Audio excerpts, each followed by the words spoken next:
helping you with Acorn and RISCOS computing. The next show is booked for Saturday. Is it 22nd or 23rd? 22nd. 22nd of April 2023. And it will be at Bradford, Cedar Court. Wakefield Cedar Court is housing refugees, asylum seekers, or Ukrainian evacuees until at least April and forward longer. They're making plenty of money out of that. So the show is on then at Bradford in the same room as we were this year. Other than that, nothing else is finalised. But you can put it in your diaries because it's booked and paid for. Well, not actually paid for, but it's booked. So any other announcements, Peter? No? Not that I'm aware of, no. Okay. I think we've got a committee meeting on Monday, that's about it. Right. Okay. Next meeting? So Next meeting, I think, is Monday next week, isn't it? Not the committee meeting, I mean general meeting. Oh, next general meeting. Good question. Chris, what's the next meeting, Chris? Remind us. Sorry?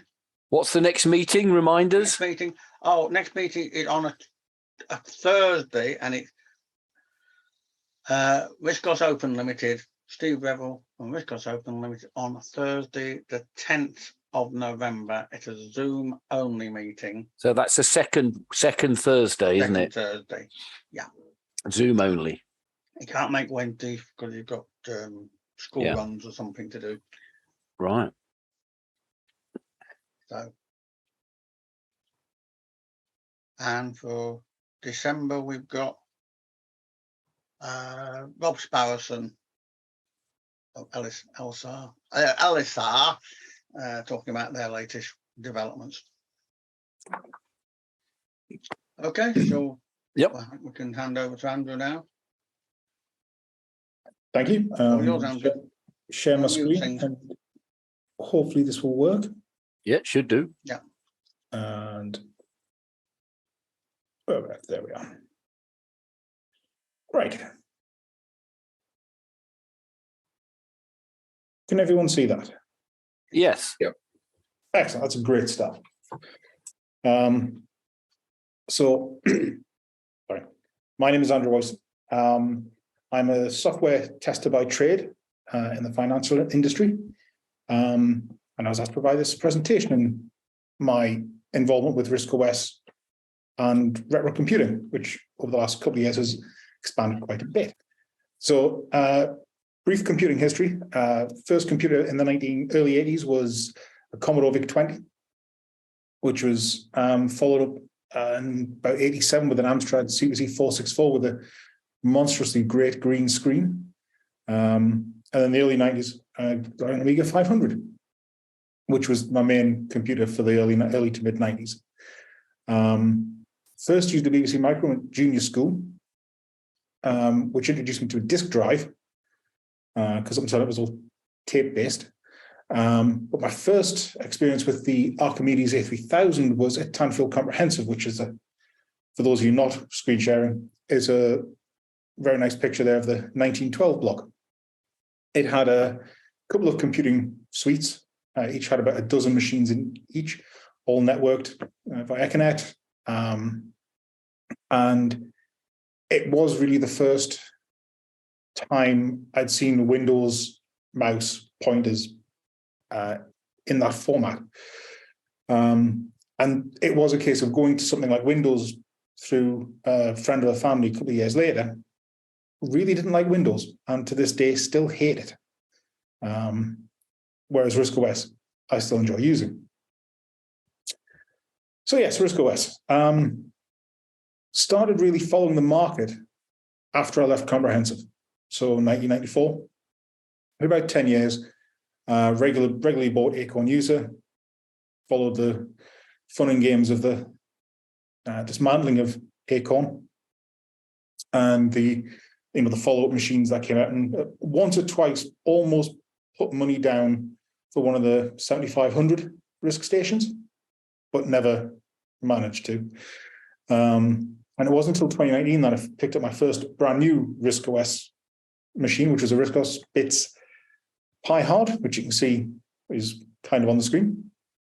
And then this year I picked up is it Pyro Noir, Pyro Noir, to go for a wine analogy. But again, RISC OS Bits for one of the show deals. And that's currently my main RISC OS driver, which I use for mostly writing and a bit of games playing as well. So I'm involved in the retro scene. It all really started off with a blog, which is called the Tantobi Internet Tattler.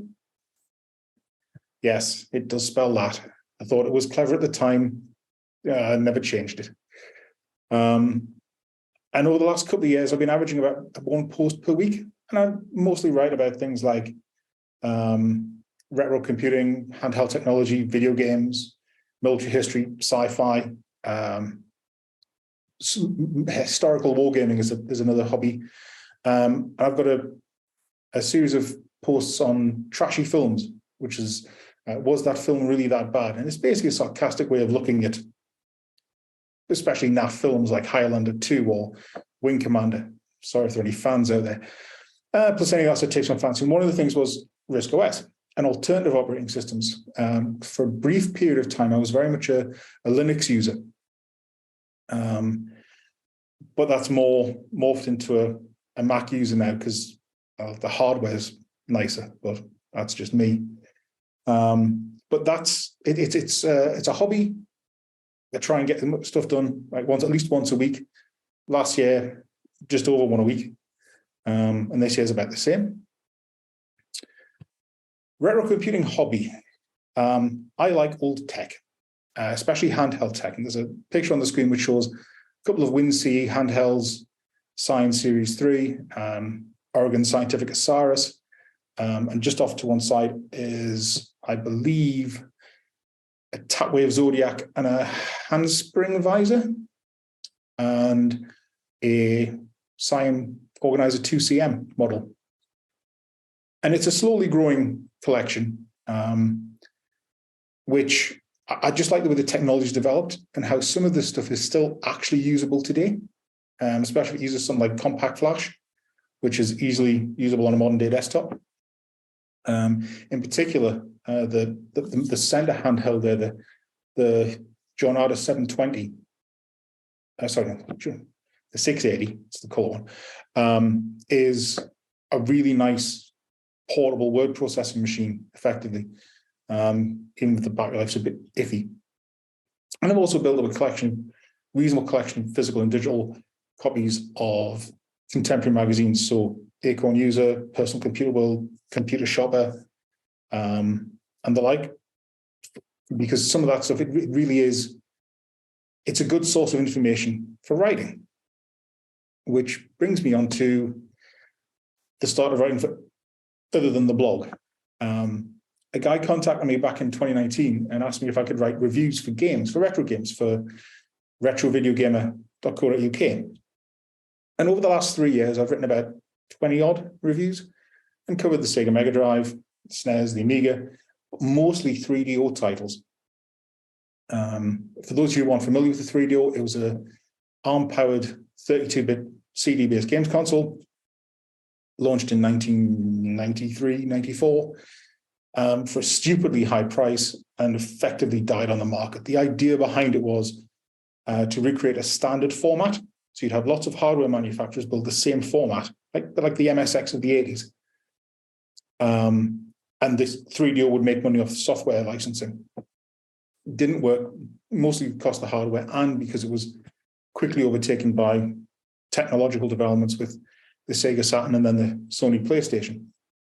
I still think it's a really cool little machine.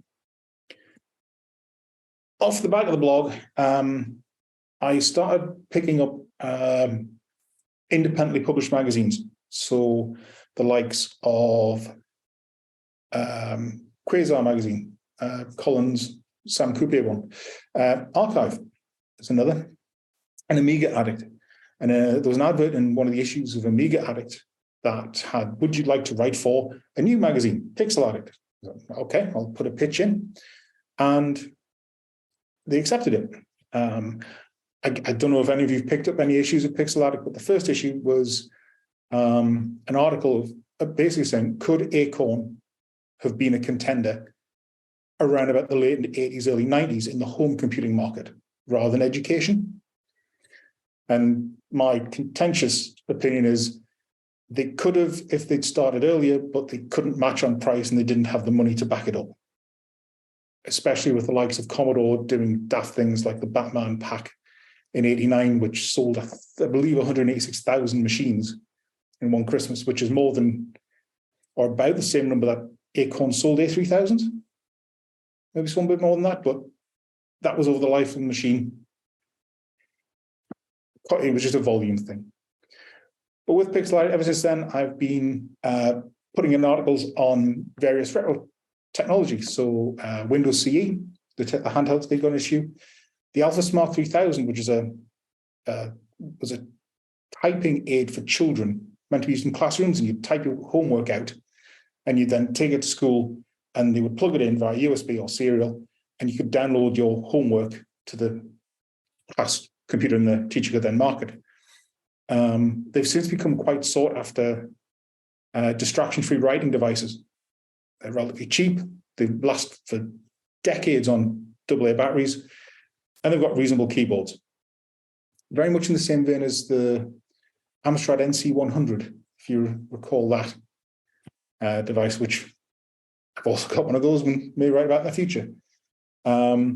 We've covered other things like PDAs, such as the Series 3, Oregon Scientific Osiris. There's a Z88 article in the works from Cambridge Computers. It's just a fun little couple of pages every month, well, every 6 weeks it gets published. One of the contributors labeled me the king of niche products a couple of weeks ago because I keep bringing up random tech that he's forgotten about from 20 years ago. And then he then has a trip down memory lane, which I thought was quite nice. So there's been a good half dozen articles planned for that magazine. And the good thing about Pixel Addict is you can pick it up at WH Smith's, as well as from their website, which is quite cool. Excuse me, dry. Again, off the back of the blog, I did a review of a set of annuals for Fusion Retro, which got a good response from the guys behind that. And they asked if I wanted to contribute to their publications. So I now write on a semi-regular basis for Fusion magazine. It can be either bought in single issues off their website, or you can subscribe to their Patreon. It's $4.25 plus VAT per month, and they'll send out a copy to you. I've published 3 so far, a selection of 3DO titles and a couple of game reviews. And there's more modern game reviews coming to that as well. They also have an annual coming out, which is on Kickstarter at the minute. I think it ends on Friday. And I have submitted a piece for that, which was Archie Had More Fun Than You Knew. And it's about 1,600 words on how the Archimedes and RISC-OS had more games during the 89 to 94 period than many people think. It was often considered it's an educational format, and no one has one at home, or at least not in the northeast of England. But there was quite a few games released for it, and it's like a summary article for that. So that's for them, and that'll be continuing again as long as they'll have what I write. They'll accept it. Finally, for the published work, I have done some work for Lost in Cult and Retro Dodo. Lost in Cult is a publishing company. Retro Dodo is a website and YouTube channel that focuses on handheld gaming. And they combine together to do a book called A Handheld History. And on the back of that, I pitched for a an article on the Nokia N-Gage, which was a cool little gaming console, but a terrible mobile phone from 2003, 4, 5. And that was based on the background of working in mobile phone retail at the time. And this the tale of how it launched with great fanfare and then effectively died within a couple of months, from a marketing perspective and from a sales perspective. So that was a really nice piece of work to be involved with. The hardback copy, which you can see there in the middle with the funky cover, that's currently sold out, but there will be a paperback reprint planned or planned next year. Damn it, I thought I'd spell check this. So it will be available again. Other stuff, totally non-RISC-OS related. I am also a volunteer reviewer for a book shop, which supports independent and self-published authors, which is based in Stockton-on-Tees in the Northeast. So that's a cool little thing. You get books to read, pop in a review, hand the books back, and it benefits everyone, which is good. So that's a really quick run through of what I've done so far. But what I'd like to really focus on is the future. It was really good to be part of and to attend the RISC-OS show, the Wakefield show this year with my wife.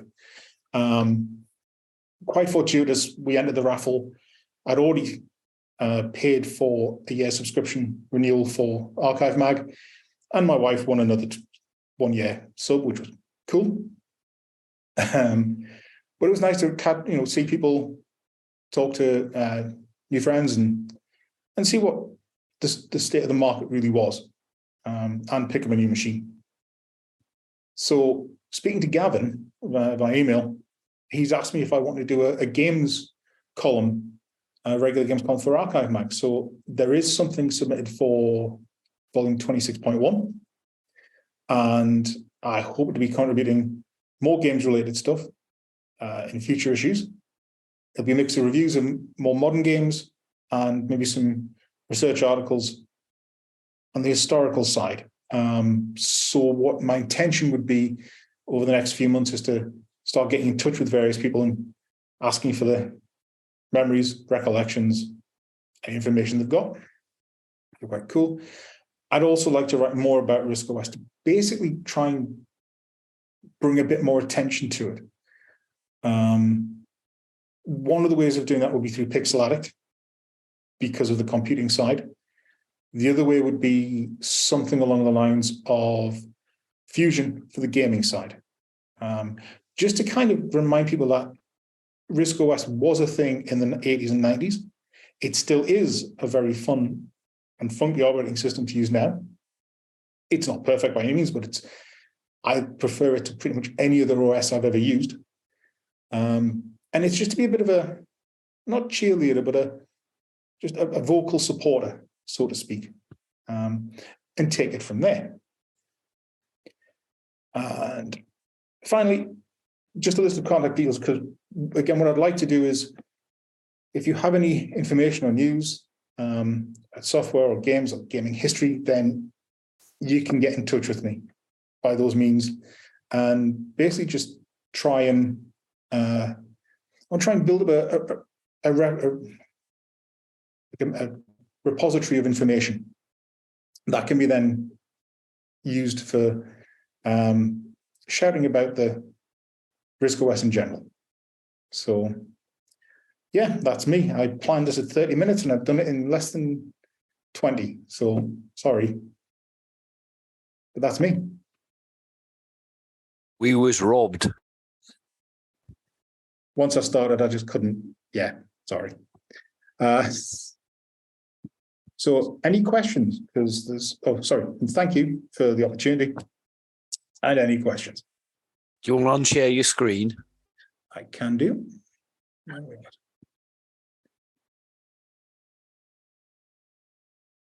There we go. Yeah, thanks for that. And just so I know, because you got that sort of voice, Tantobi is the one in between Durham and Newcastle, is it? Where you actually live, or roundabouts? Yes, it is. Right, because my girlfriend's son lives in Tantopi, so I could actually pop round some weekend, pop round every couple of weeks, something like that. So, Well, yeah, I moved out of there a couple of years ago, well, about 7 years ago, but I'm still local, and my dad and sister still live in the village. So, yes, if you're ever around, let me know. Yeah, and I have a pile of old magazines, so I don't know if there's any back issues you're missing. I've got quite a lot at home. I think people in the club know me as a bit of a collector of many things, I think we'd safely say. I think it's up to 6 RISC PCs at the moment. Oh, Tight ones. Never get rid of anything. To say nothing of all the other ones, Peter. Yeah, I once asked myself, thought, how many PCs and bits do I have in the house? And in the house, it's 28, but there's some more in the garage. And I do actually have a Windows CE machine. So I'm trying to remember which one that was. That was an internet enabling device prior to me getting internet on a PC. So I'm trying to remember what manufacturer that was. But it we should look at the Bush set-top box. I got a Bush set-top box for my mum, and she can actually understand it. So that tells you, that's sort of like the marker of, can anyone understand it? The answer is if my mum can. Yes. But no, this was another one for myself, and it used an odd system. I think basically they sort of beamed the web pages from Canada or something bonkers. Whatever it was a cheap deal with a cheap internet price at the time, many moons ago. And I think they did a Windows CE one after they'd done a Linux one, both of which looked very similar as an actual hardware device. So, yeah, I'll have to take a picture of that. I've got one of those lurking somewhere in the front room. Yeah, so an interesting chat anyway. So I don't know if anyone else has got any other bits and questions to ask. General question to you, Andrew. In terms of software used on RISC OS, is there any particular software you prefer or find best for your articles? Or not particularly, no. It's. I mean, I quite like Impression. But other than that, no. It's just the general use of the operating system, and I haven't invested in a new web browser yet, or the latest version of new web browser, but NetSurf does for what I need it for when I'm using the machine, which is general research. So I often have to stop myself from playing Starfighter 3000 because that's the worst thing you can possibly have on a RISC OS system, because it's just once you start playing it, that's it. You're stuck. And wasn't that supposed to be the title that was sort of going to set the 3DO going, which I think was Panasonic, and was it Gold Star did the machines? 3DO? Panasonic, Gold Star, Sanyo had a model. Right. Yeah. It was one of the better games for it. It was a superb conversion, I must admit. The problem was when you compared it even something like an early PS1 game, the PlayStation game, it lacked the pizzazz. Yeah. It's sort of like gameplay versus graphics sort of ratio thing, isn't it? Yeah. Unfortunately, at the time, every generation of games consoles, graphics tends to win out. Yeah, I think, I don't know if you played any games on the older machines. I don't know if you actually have a range of machines, or whether it's a 3010 or something like that. I used to like playing Saloon Car Racer. Could never play it properly, but it just looked brilliant, but in some way to Starfighter 3000. Yes. Yeah. I've got an emulator running on a PC for RISC OS, but it's not brilliant. And I would like some genuine hardware. The issue with that is storage and space. Right. Yeah. Because it's only a small room, and there's already 2 PCs, about 5 games consoles, and a ton of handhelds and drawers and cupboards and stuff. And it's just, my wife turned around and said, it's either get rid of the GX4000 or the PC. Yeah. So I've managed to hide the Amstrad GX4000 under things. Yeah, that was the games only console, was it? Yes, the GX4000, it was an Amstrad, released in 1990. And I think they only sold between 15 and 20,000 units. Yeah, I think it was like a 1 year only thing, and then they gave up, didn't they? Was it still 8-bit and 16-bit had started to come in? Yes, it was an 8-bit games console. They basically launched it. They coincided with the CPC Plus range. Fairly early finish this evening, Peter. Feel free to ring the bell. Sorry, Rick, we can hear you. You're taking over at the moment. I'm sorry, I was a long way from the microphone. I was actually talking to my phone. I thought you were. Yeah, still pick you up. Obviously, a good mic. But yeah, the GX4000 launched at the same time as the Plus range. It was extremely brave launching an 8-bit machine, even an enhanced 8-bit machine in 1990, considering how popular the Amiga was, and the ST still was.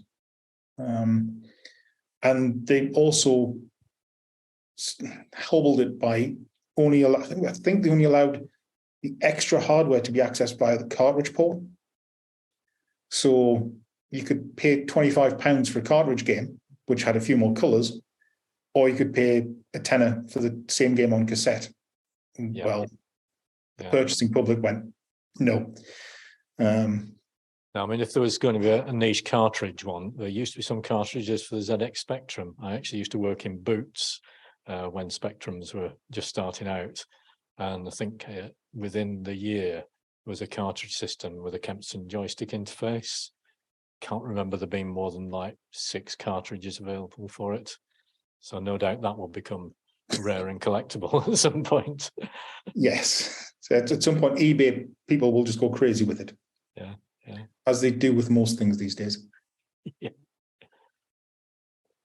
So actually, have you used BASIC or anything like that at all? Briefly, when I was younger. The problem I have is my maths brain and my logical brain is not that good, which is a bit weird considering I'm a software tester. But I'm more used to breaking things than fixing them. Right. Yeah. So I can tell you where it's gone wrong, and how it's gone wrong, but I couldn't tell you how to fix it. Though I can read code reasonably well, but the actual creation process just is beyond me. And I've tried several times. Yeah, as far as I'm aware, I think some of the AMCOG games are mainly BASIC. I don't know whether you knew that, whether you've got any AMCOG ones. Yeah. Because in Archive 26.1, there's going to be a review of 3D Pingo. Right. That's my first piece for them, which is quite a fun little game. So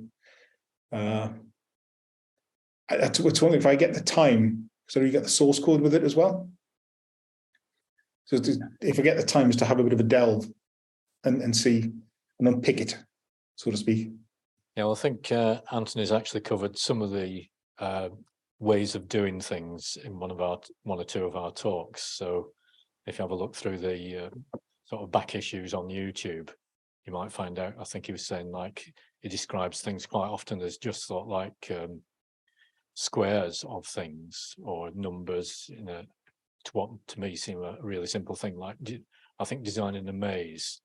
He explained that. I can't remember the exact details, but it seemed ridiculously simple, and yet that appears on screen. How he's managed to convert that across. So yeah, it'd probably be worth having a look and seeing how everything does go sort of backwards. I shall do. Thank you. But I think part of the point is a lot of other computers don't have BASIC. They have Python instead, and obviously we've got Python now for RISC OS. So I don't know how many games have come across that way. I know there used to be Linux ones with I think was it an SDL conversion or something. So I've got some trying to remember some of the old titles that have been Linuxed, and then they've come across back to RISC OS. So I'm trying to remember what some of them are. Defender, I think, was one of them. Okay. Yeah. So that's cool. Yeah. Have you ever looked at or tried out John Abbott's ADFFF for the like retro Archimedes, early Acorn software games and that written it so to basically you can run them as if they're on an old machine. Basically, it's a sort of emulator, but it's not an emulator, if you know what I mean. Yes, I have heard of it. Again, it's one of those things. It's a time thing. One of the problems with writing for different outlets and having a full-time job and trying to fit other things is that you often run out of time. It's trying to balance things. I have a to-do list that's about 3 sides of A4 long. And I keep saying yes to doing things. It really shouldn't. But no, I am aware of it, and it's on the list of things to possibly look at for archive. To have an article on that. So we'll have to see for that one. But thank you for the heads up again, the reminder again. Thank you.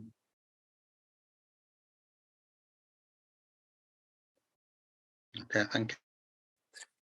You're making me feel very old, by the way, Andrew. You mentioned using the BBCB at. Can you hear me all right? I can, yes. Junior school. Yeah, junior school. I got my BBCB about a year after they were first launched, although I think many private people couldn't get hold of them in the first year. And I was in my early 30s. Not fair. I'm sorry. I was born in the 1970s. It's the flared trousers in my case. Yes. There is a picture of me when I was about 3 years old with a Smurf drum kit and a check 3-piece suit. Smurf. I would have kept that quiet if I was you. I can't find the picture. I know it exists. I have seen it, and it's a rather fetching bow tie as well. All right, nice. Well, don't forget, Rick, it's the 40th anniversary of the club next April. Oh God, it is. Yes. So we've been doing it since before. You've been doing it since before then. Yeah. That's right. Yeah, 1983. God, that's scary as that.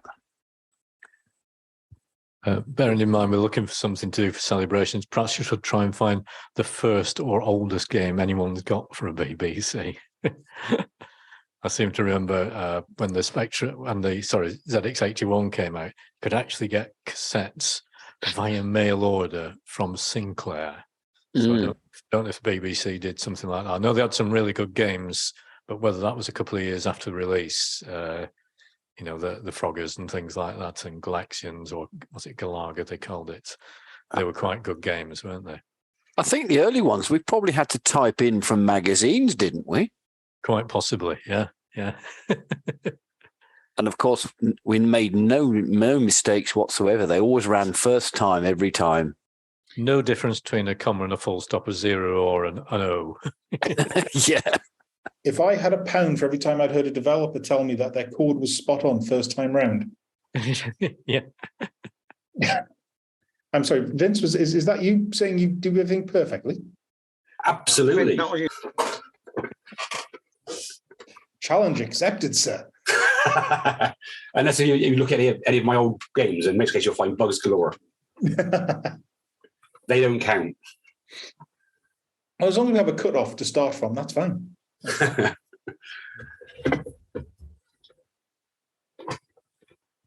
Yeah, I think it will be interesting. I wanted to find out what the first game was that anybody actually still has and could run, although of course it may well be available now on sites in various emulations, mightn't it? I can imagine it could well be a text adventure, something like that, couldn't it? Well, the oldest games that I've written are actually now online on the bbc.micro.co.uk website, which are 2 really, really bad text adventures. And when I say bad, I mean bad.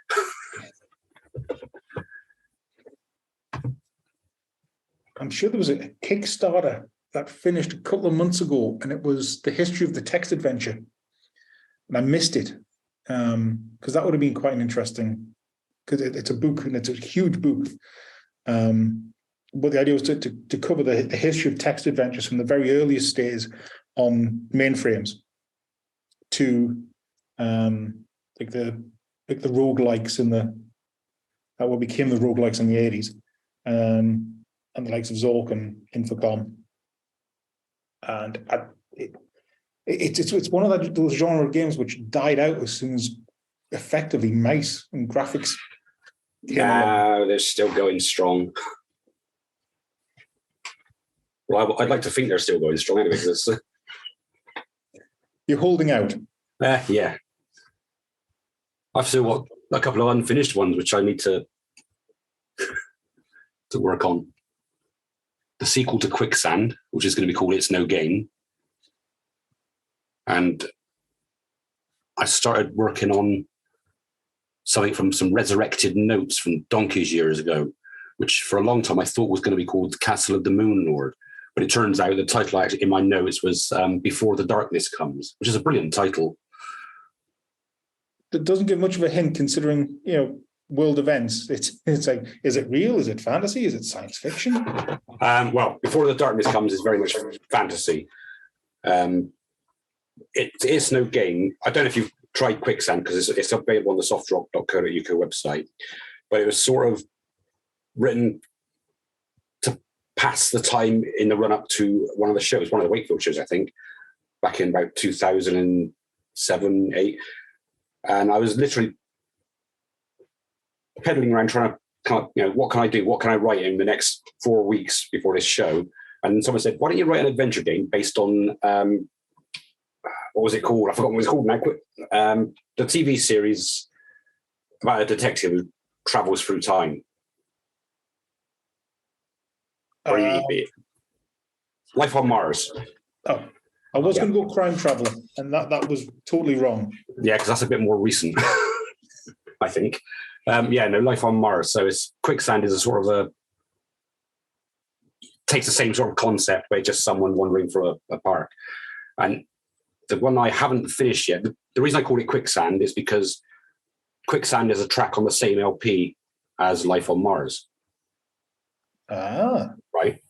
So the sequel, obviously the TV series was, I've forgotten what that's called now. Ashes to Ashes. Ashes to Ashes, that's right. The sequel, It's No Game, It's No Game is also a song on the same LP as Ashes to Ashes. But I've got to finish it. But as you say, it's time. Yes. Which all seems to keep disappearing. We know a song about that. Is it Steve Miller? Time keeps on slipping into the future. Have a look on your old albums list. You're probably too young. No, if you hum it, I'll sing it, but you really don't want that.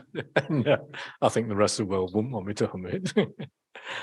I was just thinking that, I don't know whether it was Archive said there was recently some, or was it Riscosity, saying about some of the Infocom games being Riscosified. Well, it certainly wasn't Riscosity, because I would remember that. That's why I sort of prompted. So it might have been Archive. I know I've seen it in the last year somewhere on news groups or magazines, whatever. So, but I must admit, I'm not a text adventure type person myself, but I did catch that because Infocom, I think, were quite a big company, weren't they, at one point? Oh, are you thinking of the Monkey Island series? It might be those, yeah. I can't. Yeah, that's not. It's not actually Infocom as such. It's Scum VM is what you're probably thinking of, which is the game engine. That might be it. Yeah. Yeah. Basically, it's a game engine which originally was designed to run the adventures from Lucas Arts. I think it was. The name Scum stands for, and I've forgotten what it's called now. Something Magic Mansion or something. I can't remember. But basically, the games come as a program and a big data blob, and the Scum VM system just basically interprets the data blob, so it runs it on whatever systems that the games are running on, the programs running on. So yeah, that's about every year they bring out a new version, which adds more titles to the games it can interpret. Yes, because I've just finished playing Beneath a Steel Sky on RiskOS via Scum VM, which is a cracking adventure game.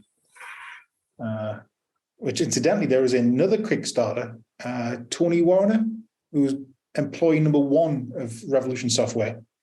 And if you ever go to York in the Shambles, you can stalk their offices because they've got a metal sign hanging outside the building there.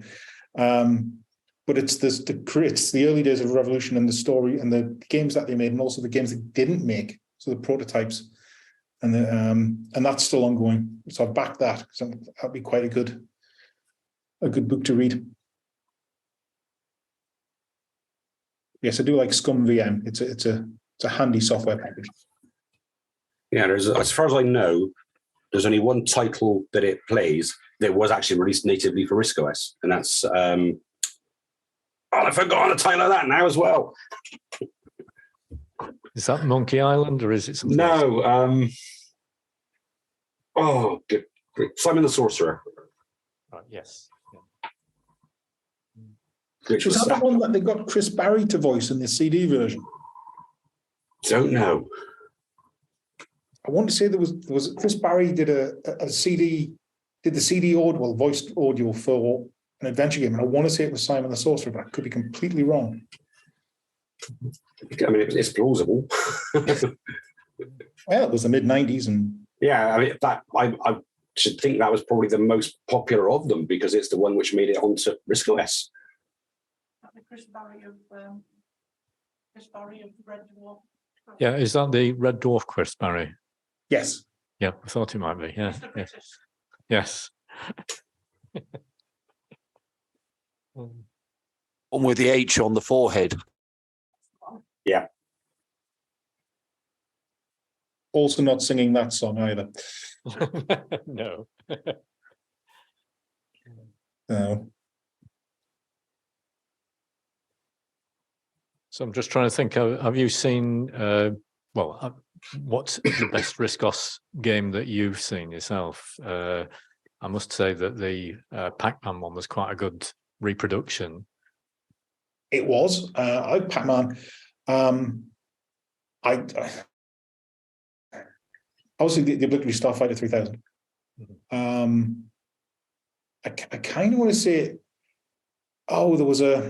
it was an adventure game. I think it was Fourth Dimension released it, and it looked a bit like, it had like a windowing system that looked a bit like Mac OS, like System 7.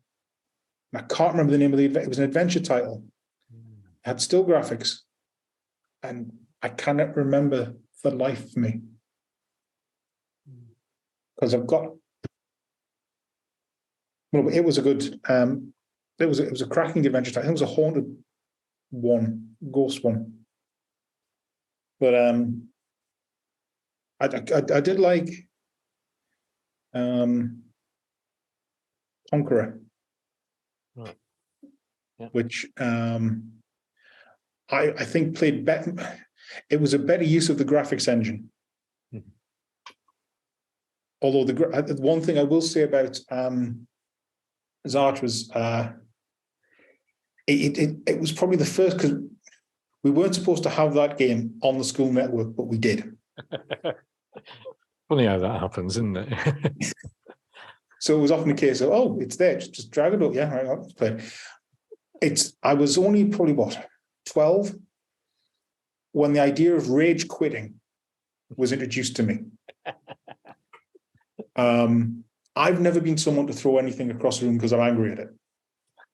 But I did see people slamming those mice down on desks when they couldn't control that little triangle of so-and-so. And it was, it was, I understand why it was a good game. And I understand why it made a good idea for people who've never used a mouse before. So this is how you use a mouse, gentle movements, okay. But yeah, the anger of a bunch of not quite teenage boys, and it was almost all boys, sadly, screaming at monitors. The school teacher who we had at the time, who was a science teacher who was in control of the computer side of things, he often used to try and get people to go like shh, because he didn't want any of the other teachers on either side, on the rooms either side, to make complaints about the noise. If you want to play it, it's fine, but just keep it down. Sounds like a good title for a book, that, Screaming at Monitors. Of course, none of us adults have ever screamed at our computer or our mobile phone, have we? No, it's not allowed, is it? All I can say is it's a good job they don't have voice control computers just yet. Yeah. No, but I use voice recognition on my phone a great deal because of my poor eyesight, and that does sometimes produce some very strange results. Yes, I tend to grunt and snarl at my work laptop, which runs Windows 10 at the minute, because every new release of Windows just tends to be a bigger dog's dinner of how to create an operating system. I especially hate the whole dragging a window up to the top and it goes, oh, I want to expand that. No, I don't. I just want to move the window up to the top. Yeah, I think it's a favourite thing. I mean, where I used to, the last place I used to work was Leeds University, and all the techie guys had to have 3 monitors because I don't think you can get more than 2 programs on each screen at once. And I sometimes have like 6, even on a 22-inch monitor. You know, I can see a bit of something I've been doing here, and there's something else over there. You know, can I just pick the ones I want out of them, and that's how I work. And I think that's the thing that a lot of RISC-OS users like is, you know, it just stays where I've left it, you know, and it doesn't try to do something for you. Like, stop trying to be so clever because you're not, I think is really how a lot of us see Windows. And Yes. yeah, I mean, all operating window-like operating systems are different, but I think, well, we use it because we think it seems to make most sense to us, and we just look at the rest of the world and go, why do they put up with it?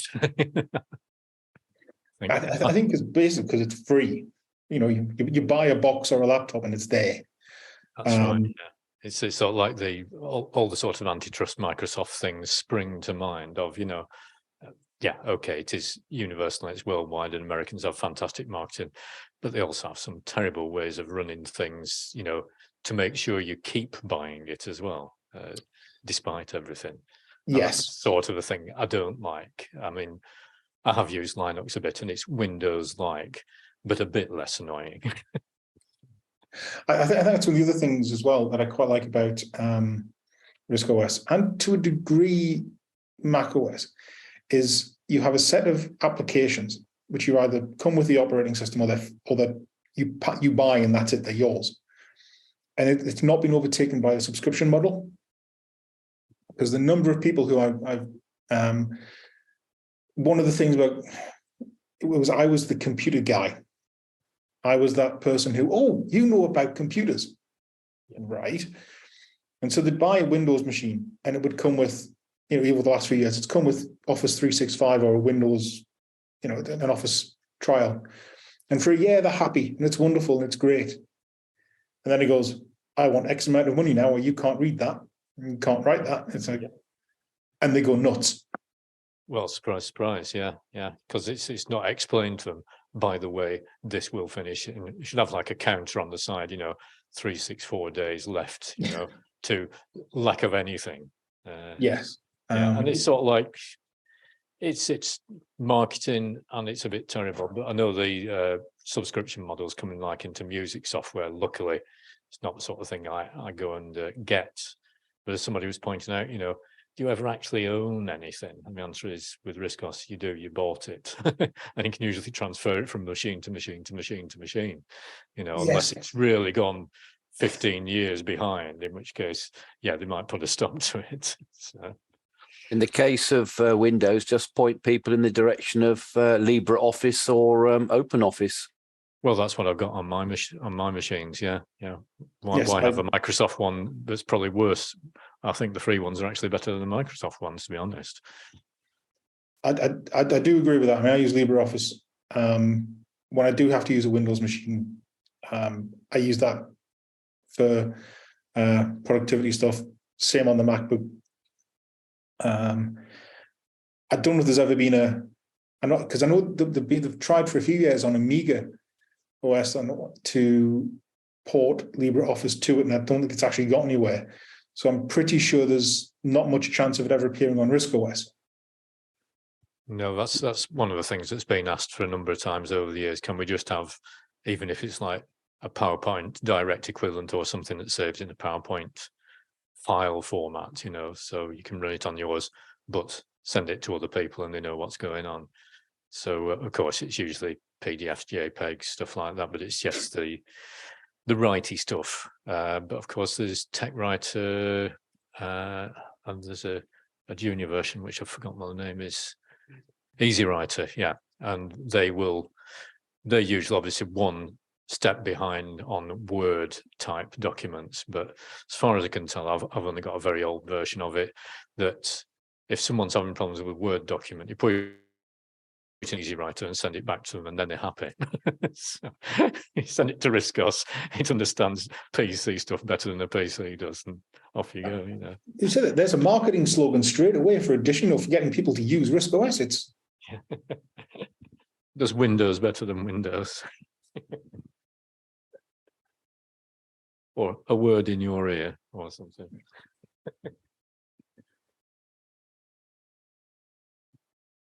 Yeah, we were actually having a chat last week about, you were talking about like the visibility of RISC OS. And one of the things we're having a look at last week, which is still to be sorted out to some extent, is maybe an international view of RISC OS. So we were talking about, clubs in Great Britain. I said, yeah, but of course there's Holland, France, Germany, and in fact Spain. So we're looking at maybe getting some visibility another way around to say, I'm looking at RISC OS and maybe linking it into the retro one. So if you get retro and RISC-OS, you'll say RISC-OS is still available today. You can run some older programs on it. You can type in BASIC direct from the desktop and do something as well. So that's something we are looking at, similar to you, sort of joining on something else and saying, and it's still available, and you might actually like to give it a go. I think that's something I could probably run with as well. Yeah. Because one of the things with Pixel Addict is that they're quite Paul, the editor who's took over from Jonah, is quite open to just to general pitches. Oh, well done, sir. Ironically, Vince, I think you were the one person I didn't get to speak to at Wakefield. Well, I think it was half in the show theatre and. Well, to be fair, I'm very rarely at this stand anyway. Oh, fair. Yeah. So don't think I was singling you out as someone not to speak to. It was just I never got the chance. Well, I imagine you spoke to Tony, who was on the stand right next to me. But I did, yes, actually. Yes, so, but yeah, I'm very rare. I tend to. This is one of the reasons I don't sell very much at shows, is because I don't stay where I am. I keep wandering around. But I do that so I can take pictures to use on the RISC-OS show reports and whatnot. So it's a bit of a mixed bag. Either I stay at the stand and try and sell stuff, in which case I don't get any information for the show report, or I do that, in which case I don't sell stuff. So swings and roundabouts. Well, I'm not just going to say I'm going to hunt you down next year, but I'll catch up with you. Okay. But no, just saying with Pixel Addict, they are quite good with accepting pictures. So it's one of the things that could be a possibility in the future. The only thing with Pixel Addict is it's a 6-weekly publication rota. So it's so issue 6 has just come out. 7 is due out at the beginning of November. I submitted issue 9's piece 2.5 weeks ago. So it's kind of, whatever I do, you're now looking at possibly next year, middle of, depending. To be fair, magazines were always like that, though. Yeah. But in the meantime, there's the blog, and so that, you know, that's another outlet which will carry more risk-aware stuff in the future as well. Yeah, because as I say, one of the things we're just looking at is all the clubs in Great Britain and any like there's RiskOS France, Netherlands definitely has one. I think there's GAG in Germany, but I know the Wakefield Club has a few people in different countries. I think we got somebody in Iceland, somebody in New Zealand, somebody in America, but they're single people. It's not, you know, clubs and what have you, but sort of internationally represented anyway. Well, that's another thing with Pixelat. It's now available in Barnes and Noble in America, and available in Ireland and I believe Australia. I'm sure someone's been in touch with them and said that they've picked up a copy either in Australia or New Zealand, which is pleasing. Yeah, that's good. In fact, what you were talking about 7500s earlier, weren't you? I actually have one, but they were making a special one. I don't know how far along it got with this. But the way that the Australian system rounds up cents, I think they were sort of like if it's 3, it goes to 5, and if it's 2, it goes to 0. Don't know if they're still doing that, but they were looking at selling a point of sale system based on 7500s. We just calculated all that for you, you know, as a till, as a clever till, rather than a Windows terminal, which is what you normally see at supermarkets. All right. So I don't know how far they got with that. It's obviously RIS Station disappeared after, I think, 3 years, something like that. But I got a RIS Station because they did a demo at the Wakefield Club, and they actually had a Yamaha XG sound card in it. And strangely, I think about the only RISCOS computer with audio in and out, and possibility of MIDI in and out just by using the PC games port. And you could have a CD burner because it had the 4 IDE connectors rather than the 2 you'd normally get in the RIS PC. So, you know, and built-in network as well. So there are a few reasons why I bought it. Not the fastest thing, but they were quite reasonably priced as well. Yeah, yeah. And recently remembered seeing something about if you change the Edo sims in it, it would run faster. Now, I can't remember what sims I'd in because I just had a whole box worth of sims and kept putting them in and doing the same test and seeing if it got faster because some didn't have sensible markings on them. And I think I'd put some 50 nanoseconds sims in. I think we put an article in recently in the WROCC to say how much faster it ran. And it actually gives you more colors in greater resolutions as well. So quite a sneaky little thing, just, you know, changing. They'd obviously got a circuit that looked at how fast is the memory and then can I get these extra things going. So yeah.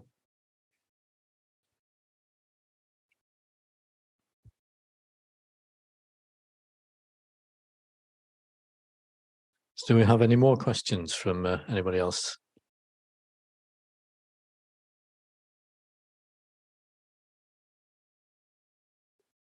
Oh, quite in the west of the room, yeah.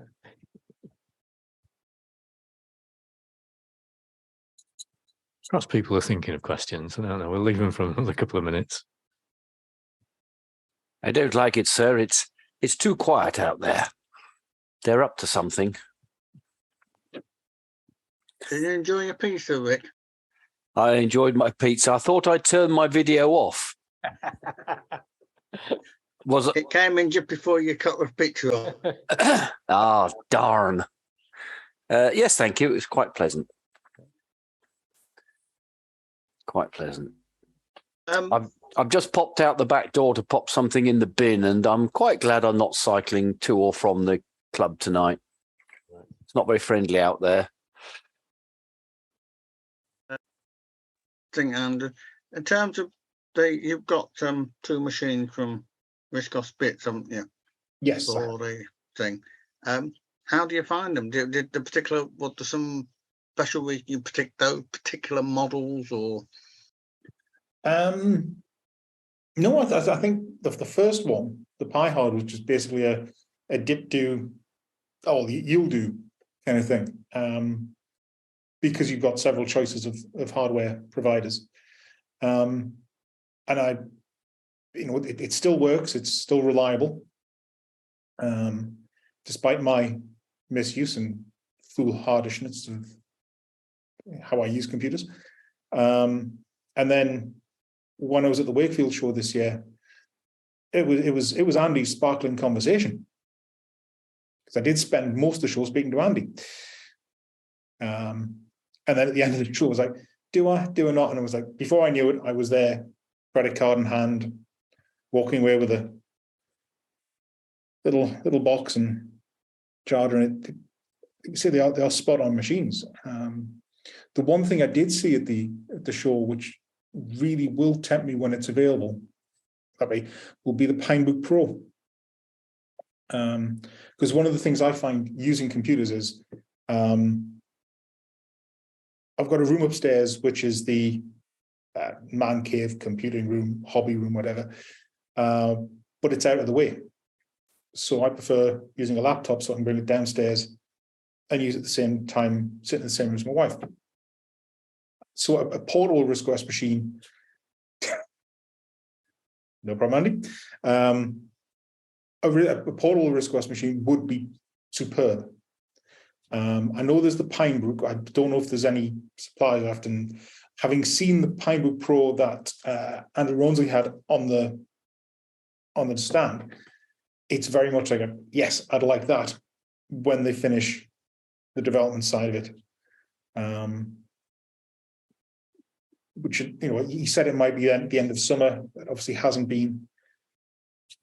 Things happen. But when it is announced, I think I'll definitely be there picking one up, because it would be handy to have one to also shove into a backpack and take around with me, because I commute to work. And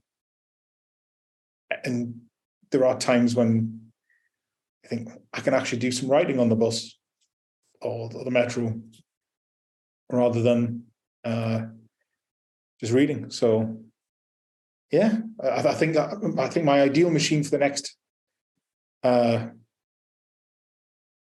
purchase will be a laptop.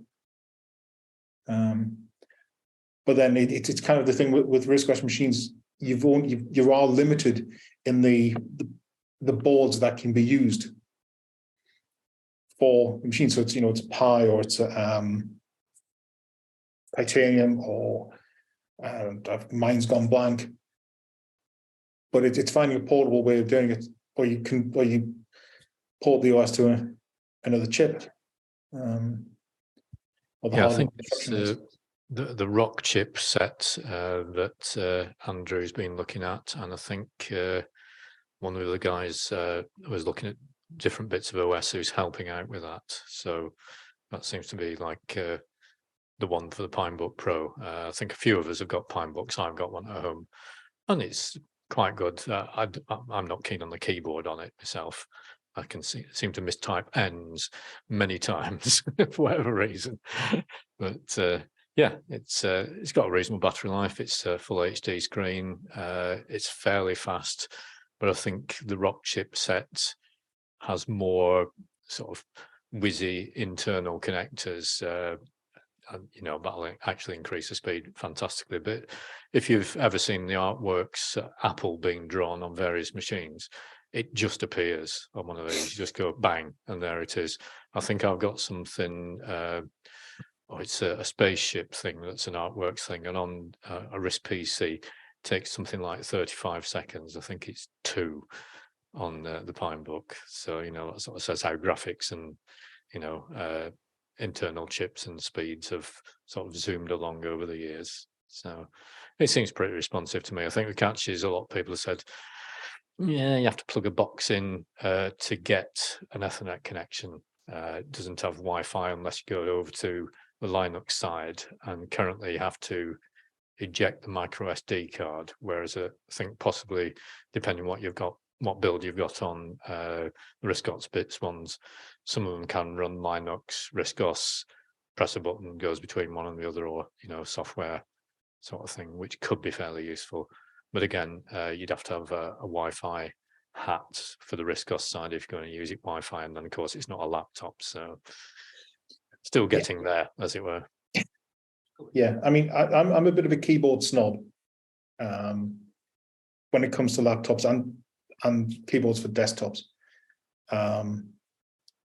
But I think in this case, yes, you've got to be aware that. So that with the Pinebook, it was effectively $100 laptop. The Pinebook Pro, when I think it was announced, was a $200 laptop. I'm not entirely sure what the price is at the minute, given component changes and price changes. But in that sense, it is what it is. And I've used some absolutely dire Chromebook and what Windows call Cloudbook keyboards. So if it's anything, it's even only a tiny bit better than those, I'll class that as a plus. So yeah, it's something to look out for. I think it'll be next year now. Maybe next Wakefield show. Hopefully. Yeah, I don't know whether we're looking to announce a sort of pre-ordering thing for the cancelled London show. No, normally they won't work towards the London or the Wakefield show for developments, but of course that might have just gone by the wayside and they said, well, let's try and look for January. I'm just guessing here, as an announcement date for something coming later. But yes, probably next year, I should imagine. So I've now got 2 stands to spend money on. Yeah. Vince's and whatever you do, don't come to the charity stand. Oh, I saw a Risk PC there this year, and I was sorely tempted. And then Em looked at me and went, "You're carrying it." And it wasn't the box that particularly bothered me, because I think that the Risk PC is probably the best designed desktop, expandable desktop ever. Yeah. It was I think it was a 15 or 17 inch monitor on top that was like, yeah, my back's not going to handle that. No. Well, it will run on LCDs. That's a nice thing. So if you have an LCD monitor that's got a VGA, you're off. It should get screen mode going for you. But of course, next year, and this is trying to get everybody to go to a charity stand, CGA won't be there. So everybody can buy a Risk PC at a low price, potentially, or any of the A5000, 4300, 220 Electrons, BBCs, etc. Well, the way the CGE stand is usually laid out, you could just call this charity stand CGE, and nobody will know any different. Yeah. Maybe the prices. Oh yeah, that'll give it away. Yeah, I think they said this year that he's getting a bit too old and it's too far. So he's just going to do stuff from the new shop. Oh, is this still being recorded, by the way? Cut that bit out, please. Send money, I will edit. For a suitable monthly. You're doing an Alan Marsh job on Twitter.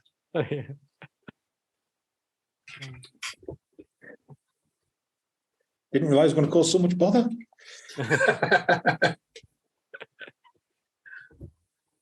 But many bargains may be had. That's what we can say. Well, I make no promises, but possibly.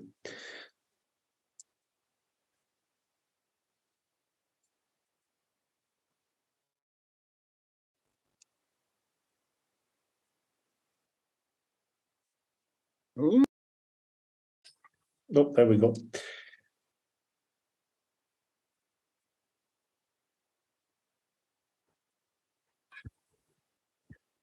Right. Well, I don't know if we've got any more questions sat in the background, but if not, we'll say thank you very much for the chat, and I may well see you personally at some point in the not too distant future.